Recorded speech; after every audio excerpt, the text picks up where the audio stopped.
Hey everybody, welcome back to the channel, and today I was hanging out with my friend Keyen here, and we were having a super interesting conversation on just nutrition and fitness, and I thought, why not throw the cameras up, put up some lights, and shoot a cool video about it. So we were hanging out, we were talking for like 15 minutes on this, so I just want to go a little bit deeper on the conversations we were having about, just nutrition, like the way you eat and work out, and you're clearly very fit. So I thought, we would just talk about this a little bit and just share it with some people. So introduce yourself. Who are you? Yeah, definitely. Glad to be here. My name's Keyen Lage. I'm from South Dakota, small place where not a lot of people have heard of. But I moved to Miami in hopes to be able to spread a different message than the mainstream media portrays fitness and living and overall life, I guess, to be. I'm here to kind of break some of those paradigms that a lot of people have about what it is to actually be healthy and bring some new ideas and concepts to the world that have been used for thousands of years, but I think we as people have gotten so far away from. So yeah, I'm glad to be here. So you have a diet and you call it the undefined diet, right? So why is it called the undefined diet? And just give us like a short breakdown of how you eat. And I mean, we've talked so much about all these different things like supplements, foods, like which meats you should be consuming, like why veganism is good and why it isn't, why eating meat is and why it isn't. So just go a little bit into what the undefined diet is. Yeah, I'm really glad you asked about that because the undefined diet is exactly what you would probably think of when you think of undefined. It's not labeled. It's essentially creating a way of eating that fits you entirely to your lifestyle and what works best for you. I think this idea, all these ideas of the keto diet, or you need to follow intermittent fasting, or you need to be a vegan, the truth is that nobody fits under one of those categories, and there's not one way of eating that fits everybody. Everybody's entirely different. So basically what I've done is I've created a program to be able to teach people about if they're going to eat a certain way, if you want to eat meat, if you want to have grains, if you want to have dairy, what is the best way to have it and best way to prepare it. But also teach people all the habits surrounding eating and the process of raising and growing food that ultimately matter when it comes to ultimate digestion. So creating a way of eating, giving you tools that you need to create your own diet is essentially what I plan to do. And now, the thing I want to talk with you about is I really struggle with eating well, like keeping a good diet. And thankfully, I have like kind of good genetics, so I never get like fat or anything. But I feel that sometimes I just veer away from what I should be eating, and I just feel like shit because I go and I eat pizza before I sleep, and then next morning I wake up and I'm like, oh God, this is horrible. So I feel like your diet is kind of good for that, to combat that, right? Because it's undefined. Like the way you were explaining it to me, it's you eat whatever you want, depending on what you crave, right? Or something along those lines. So I don't know, like how do you stick to a good dietary schedule, and how do you mix that in like with your workouts and stuff? Yeah, definitely. I think it's very important for you to be able to get in touch with your body, but you have to know what's good and what isn't first. Like relying on intuition without an actual direction to that intuition kind of is leading to a path of nowhere. So that's where like I teach people, okay, what is good when it's prepared this way, what is bad when it's prepared this way, so you can make the best decisions when you're going out to eat, when you're eating at home, and so forth. But ultimately it's about being present when you're making these decisions. So a lot of people, they'll go out to eat and they'll have a massive pizza, and they won't even think about their hunger levels, but they'll just be in the moment and just eating and eating and eating, and not realize and seeing those satiety cues, which are cues saying basically, hey, I'm full, and going past that point because of the conditioning that you've put yourself through. So bad habits that you've had your entire life leading up to that point. So really getting yourself to realize what you're doing in the moment, saying, holy shit, I just ate a whole pizza. Maybe I shouldn't have done that entirely. Maybe I should have just had 2 pieces instead of 5. Getting yourself to reflect in the moment, being present in the moment, and being able to identify what you're doing. So that's a huge principle of what I teach too, is it's habit changes. Right? It's being able to identify your bad habits and being able to change what you do in that moment. So instead of having a whole pizza, stopping and just having 3. Because you're aware of that and you're consciously aware of your bad habits that you have. Yeah, and it's funny that you mentioned that because I feel that if you want to make any big change in your life, whether that's professionally, at work, whether it's your workout routines, meditation, whatever you're doing, I feel like you have to underlyingly change your habits. And we get raised with so many paradigms and trains of thought that we carry out throughout our adulthood. For example, I remember my family always telling me you got to eat whatever's on your plate. So my grandma, great woman she is, she would like make these huge plates for me because she loved me and she wanted to feed me, and then I would be full, but I'd have to keep eating, and that later on just translated into nowadays where I still like I'll go to a restaurant and get some food and I feel like I have to eat the whole thing, and sometimes I just have to stop myself and be like, all right, dude, you're full, let's cut it here, get a box, take it to go. And I feel like that's a big habit that can just help people, especially if you have problems with weight. I feel like if you just like pace yourself and realize that you're full and just stop it there, I feel like that can massively help, just with losing weight, right? Yeah, definitely. That's one huge component to a Christian. I think the other big one that makes people not want to continue with eating or starting a new healthy lifestyle is that I think they have to do all of it at one time. I think they have to make all these changes and go all out and be extreme about it. But ultimately, that leads to failure, I would say 99% of the time, in my experience, at least with people. So ultimately, it's about making small, little changes over time and not trying to take things away, but adding. A lot of people make the mistake of trying to subtract things. So if you have your ice cream at night, you're just cutting it out. When in reality, it's going to be very, very hard because if you don't supply yourself with an alternative to be able to fill the place, that void of that ice cream or whatever it is, the bad habit that you have, it's going to be very hard to break. So, for example, instead of having the ice cream later on at night, you could have a big handful of almonds at night instead. So instead of just stopping and cutting something out, making an addition instead, I think helps big time. So a lot of things like that help when it comes to changing your lifestyle and creating new habits. But ultimately, it's about making small incremental changes that add up to big ones over time. Cool. What are your thoughts on really, if you could give us 3 or 4 foods that we should cut out now? I remember we were having this conversation with Felix, our other friend, and he's so against sugar. And I love sugar, so I can't really stop it. I can't stop myself. It's I eat chocolate, I'm all about it.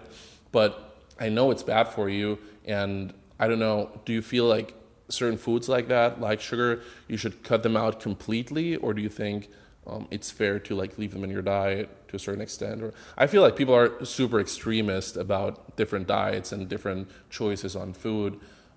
But I feel like there's a balance, and I don't know if you advocate that or if you're more cut these things out or cut that out. I don't know.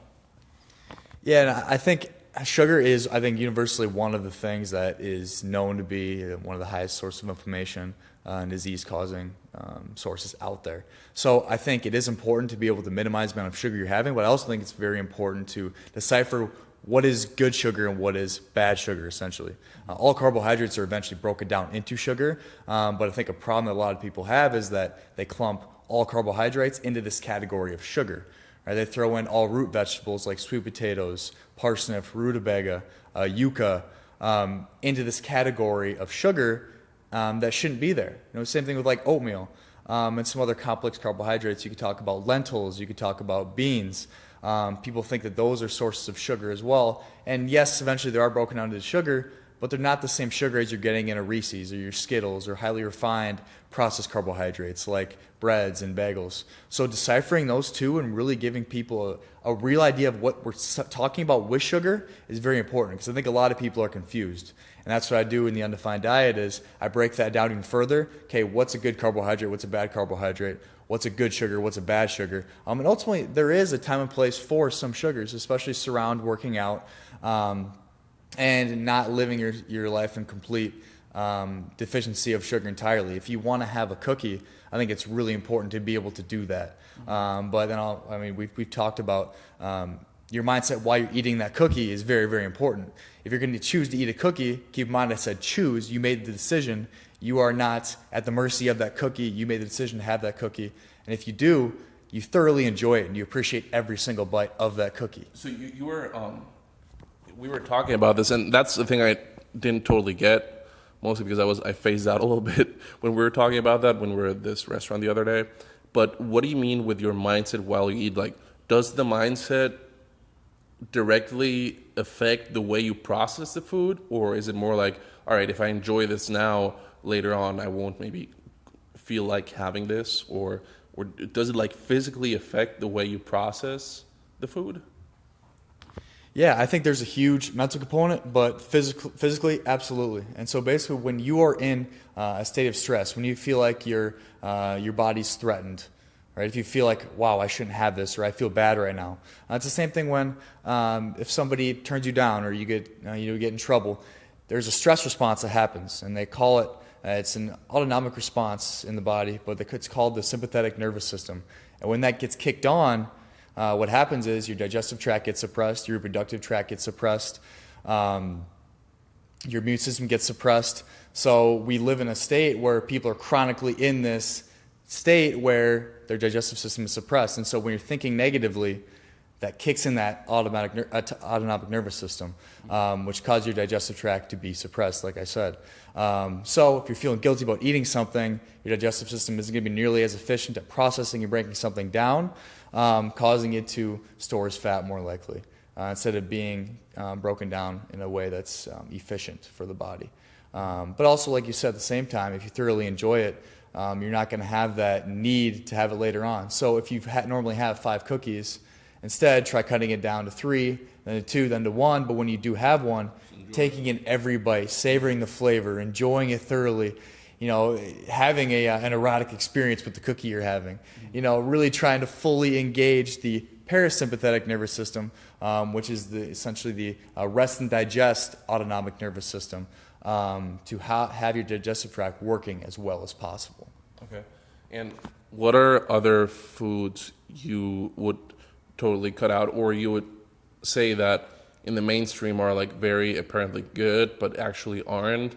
And I can think of a lot, like just when I go to the grocery store and I go through the section with all the juices, I see the orange juice and I'm like, oh, that's pretty healthy. It's like orange juice, right? And then you look at the bag and it's got like 40 grams per sugar on each serving and something ridiculous. So what are like some foods and some very apparent, just it doesn't just have to be food, it can be drinks or anything like that, that people should really watch out for and should hopefully cut out ASAP if they want to improve just the way they feel, their mental awareness, like just in general, like the way they feel? Yeah, talking about ones that are kind of things that are flying under the radar, I think chicken is one of the biggest ones that a lot of people have daily because of the idea that you need to have this excess amount of protein and you need to have lean protein. But in reality, I think a lot of people fail to realize that all of the nutrients is in the fat of these animals. It's in the egg yolk, in salmon, it's in the fat, in the sardines, it's in the fat, in good cut of beef, in the steak, it's in the fat. But then again, these animals can't have the nutrients that the food they eat doesn't have, right? So if a cow, a chicken, a fish is eating corn, soy, and wheat, it can't have the nutrients that the food they eat doesn't have. There's no nutrients in corn, soy, and wheat for these animals, right? So a chicken is a replica of what it used to be. A chicken isn't a thing that goes around and plays outside and eats bugs and worms and what a chicken normally does. It's in a barn all day long, butts a nut with all these other chickens where it can't move and it's forced to eat corn, soy, and wheat, and it's pumped with steroids and antibiotics. Antibiotics is the big one with chickens that I have an issue with. Chickens have the highest amount of antibiotics out of almost any commercially raised meat. And we're pumping these into our bodies like crazy. People are eating chicken all the time because we're told that it's good for us. But ultimately, with meat, it's about the source. If you get chicken or beef or eggs from a pasture-raised source, 100% grass-fed, grass-finished source that didn't feed corn, soy, and wheat, it ate what a chicken or a cow normally eats. It's not pumped with steroids and antibiotics. It can be very beneficial for the body, but that's very, very hard to come by nowadays. And you're not going to normally buy that in the store. So I've actually worked with some people that have had different autoimmune conditions, and one of them had eczema very bad, and we cut out a lot of things from her diet. The main ones, the sugars, the highly inflammatory foods, different kind of nuts, nightshade vegetables, all these things we cut out, and she still had this skin issue that we cannot get rid of. We eliminated chicken from her diet, and it went away. So it's unbelievable now how food is grown and how it's not what it used to be. So chicken 50 years ago is not what a chicken is today. So processed meat, I think, is a big one. But really deciphering processed meat versus real, organic, pasture-raised meat, I think, is a big thing. Then it's the alternatives to dairy. I think a lot of these vegetable oils that people are having, canola oil, sunflower oil, safflower oil, even like margarine. I can't believe it's not butter. All these things that we think are good alternatives to a butter or a lard are actually pumping us with omega-6s, right? Which cause this type of omega-6 essentially becomes rancid in its properties and becomes a trans fat, which we know is terrible for us. Saturated fats, on the other hand, are not bad. Saturated fat is not bad, and I would actually advocate for ourselves to be primarily made of saturated fat. That's where a lot of vegan customers that I have, they all have some form of coconut oil, they all have some macadamia nuts, foods that are high in saturated fats. So saturated fats should not be under the category of trans fats in any way, which these margarines and these fake butters that people are having in place of real butter are actually causing a lot of inflammation in the body.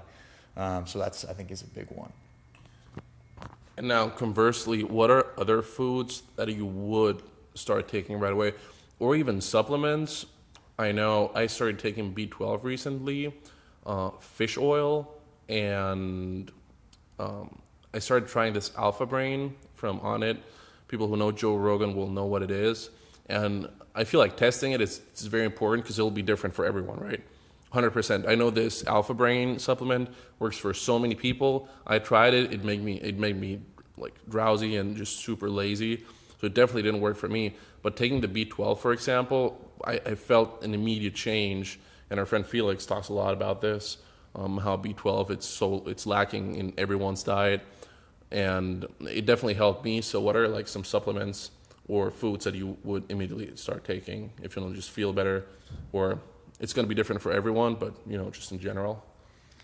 Yeah, I think as a general platform to start with in terms of supplements is the most common deficiencies in people. Like you mentioned, omega-3s are one of the biggest ones because our diets are so rich in omega-6s that we're deficient in these omega-3s. The other ones are vitamin D. That's a huge one that people are deficient in, making sure you have vitamin D3 or the natural sunlight if you have it available to you, but not getting a vitamin D2 product I think is very important. But the big one that goes misdiagnosed all the time is iodine. A lot of people are deficient. A lot of people have all these thyroid issues that they think are the inevitable or that they have because of genetics, but in reality they're just deficient in iodine. So having some kind of kelp or sea vegetables and messing around the recommended dosages I think is really important. But like you said, it's all about finding dosages that fit you. Recommended dosages on bottles, they're not accurate because everybody has different needs and different amounts they get from food that they wouldn't get from a supplement. So it's about finding the amount that's right for you. I could also talk about magnesium. Magnesium is a huge one that people are deficient in. That is actually found at the center of the chlorophyll molecule in green vegetables. So getting your heavy dose of local green vegetables is very, very important for the magnesium. But now the soil that our vegetables are grown in is so deficient in these minerals. So like I said, with the animals, they can't have the nutrients the food they eat doesn't have. It's the same thing with these plants. These plants can't have the nutrients in them that the soil they're grown in doesn't have. So ultimately finding a magnesium product that works best for you, I would recommend a magnesium glycinate product. It can be very important, especially when it comes to cellular reproduction and proliferation of cells and making sure there's as few problems in that replication process as possible. Magnesium is paramount. So omega-3s, vitamin D, magnesium, and iodine I think are big ones to be able to supplement with if you have some issues. So even before you start to making any dietary changes, implementing those and seeing if you feel better in any way, I think are really important. Actually, magnesium, that's the one I forgot to talk about. And I started taking it before I went to sleep. Actually, Felix, can you pass me the magnesium? It's up there in the drawer. This one powdered magnesium that you dissolve in water. I've been taking it every night before I sleep, and I sleep so much better. It's ridiculous, the immediate change I felt. So much more rested when I woke up. Here. not a paid not a paid sponsorship, but I started taking this, and right away in the morning I felt so much more relaxed when I woke up. I had different dreams. Actually, I had much better dreams, much calmer dreams. It was just such a huge change, and it was definitely worth it. It's not that cheap, but just get it. It's worth it. And one thing with supplements, Felix was telling me this: you shouldn't take cyanocobalamin with the. Cyanocobalamin. You want to stick to methylcobalamin as your form of B12 entirely. But just talking about the type of B12 that you should have. Not most supplements that you find in the store are a version of B12 called cyanocobalamin. It's with a C, C-Y-A-N-O. But Also fish oil too, right? And I could talk about fish oil for a while. I'd probably actually recommend krill oil or cod liver oil. I'm a huge advocate of cod liver oil because the majority of people are deficient in fat-soluble vitamins, primarily vitamin A, vitamin K2, and vitamin D. So you knock out two birds with one stone with cod liver oil, with getting your omega-3s, and you get your fat-soluble vitamins. But ultimately, it's the source. If you go to your local Walmart and you buy an omega-3 product, it's more than likely going to be rancid already, meaning that the omega-3s in it have become, like I said, rancid, but become transient trans fat in their properties. So literally the reason why you're taking an omega-3 product is to decrease inflammation, but in reality, you buying it from a Walmart is actually adding inflammation. So what you're doing is you're being entirely counterproductive with it. You're doing what you're exactly trying to combat. So anytime you get a supplement from a Walmart or a store where it's very cheap, you're going to get in quality what you pay for.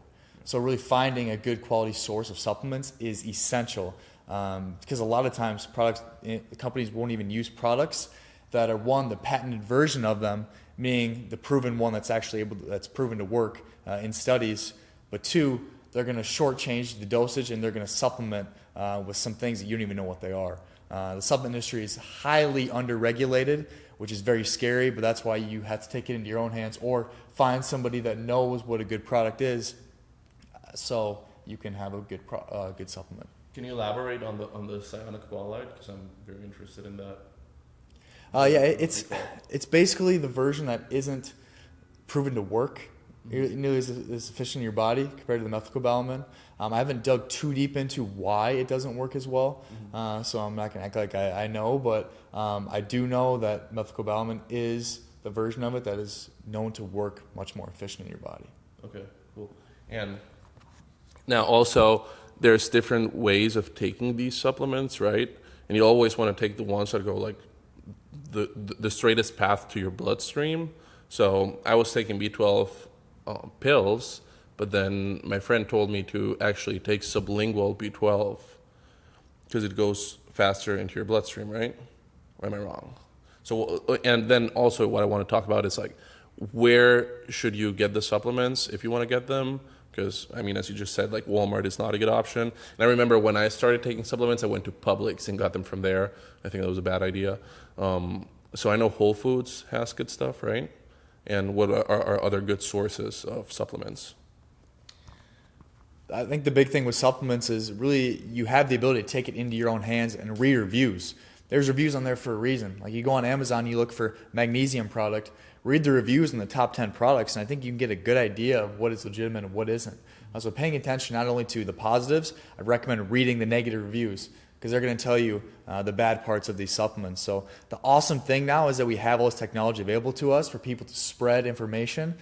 So looking online and looking at Amazon, looking for a good magnesium product, looking for a good vitamin D product is essential. So along with being able to read reviews, I have a really good recommendation for cod liver oil. It's not a very mainstream thing, but ultimately how it's processed and the filtration process that they use is extremely important, which a lot of people don't realize. I would recommend Rosita cod liver oil, ROSITA, and this is going to be a phenomenal way for you to get your omega-3s, but also fat-soluble vitamins. Another really good brand that I've heard a lot of good things with is Jarrow supplements. I get my magnesium through them as well. So really, but ultimately it's about finding supplements that work best for you and reading the reviews. If it fits you best, then go for it. Cool. And now just talking a little bit about working out. What's your workout routine? You know, How do you integrate that with the way you eat, and just go a little bit further on that? Because I mean, I haven't been to the gym in 3 months. I should cancel my Equinox membership, by the way. But yeah, thankfully I can stay like the way I look even without working out. But I would really be interested in how just I can, because I feel like if I worked out more, I would feel better physically. Even though I don't gain fat or I don't get bigger or anything, I feel like working out a little bit more would help me just feel better, and would help like anyone who's watching this feel better. But also, I don't have the time to just be working out all the time. And you told me you work out twice a week. So what's like your workouts thing? Like, how do you do it? I think we need to get back to what really makes us feel better and what makes our bodies feel good. And it's putting our bodies in a state of homeostasis. Now we sit more than ever. We don't move. We go to our work. We sit down in our car. We drive to work. We sit down all day at work, and we don't move. And we think that by going to the gym and working out for an hour is going to combat all those negative habits and feedback that we're giving our body about our environment. What it comes down to is movement. We need to start moving again. When you look at healthy individuals, people, or place where people live the longest, to be 100 plus years old, you're from Costa Rica. One of the main spots that I study is a spot actually an island off the coast of Costa Rica, about habits that people have where they live the longest. And half these people haven't even heard of a gym. They haven't even heard of a gym, but they're in amazing shape and they feel great and they live to be 100 plus years old. So ultimately, it's about movement, finding a way of movement that works best for you. If you love doing yoga, do yoga. If you love cycling, do cycling. Don't let somebody tell you that you need to exercise or move a certain way, because it's about finding, like I said with the supplement, it's about finding something that works best for you. But ultimately, the source of all of it is movement. Going for walks. Walking is one of the most therapeutic, best things you can do for your body. And you don't have to have a gym membership for it. Literally, walking is one of the most important things for health. And like I referenced earlier, the places where people live the longest, one of the most common things that they do is walk. They are moving all the time. When you're doing everyday chores, these people are moving all the time. They're walking to get their food, right? They're walking to their friend's house. They're walking everywhere they go. Now I feel like I've gotten so lazy that we drive everywhere, and we've gotten away from really what makes us healthy and fit as a whole. So yes, you can go to the gym if you have certain fitness goals or you want to hit a certain amount on the bench press. Yes, it's very important to lift weights, but you can do a lot of things outside the gym, body weight wise, that is just as beneficial. Because ultimately what it is movement and getting your heart rate up. Mm-hmm. If you can do that outside of the gym, great. But don't let all the propaganda of all these gyms saying that you need to be at a gym make you go there or make you prevent movement. So move. That's what it is. That's the source of being happy and healthy, is movement. Cool, man. Well, I think that's a good way to wrap it up. Get your ass off your couch and, get moving. Dude, thanks for this. We had to record it. Why not? We were here. We had the camera, so we did it, and I hope you liked the video too. So if you want more of these videos, click subscribe below. And Keyen, if people want to find out more about you, where do they go? You can follow me on Instagram, The Keynextion, TheKeynnecttion. I'm developing my website right now. It should be up here soon. But right now, you can follow me on my journey, The Keynextion on Instagram. Cool, man. Well, thanks for checking out the video, guys. I hope to see you in the next video very soon. And, get your ass off the couch. Let's get moving, all right? See you in the next one. Bye.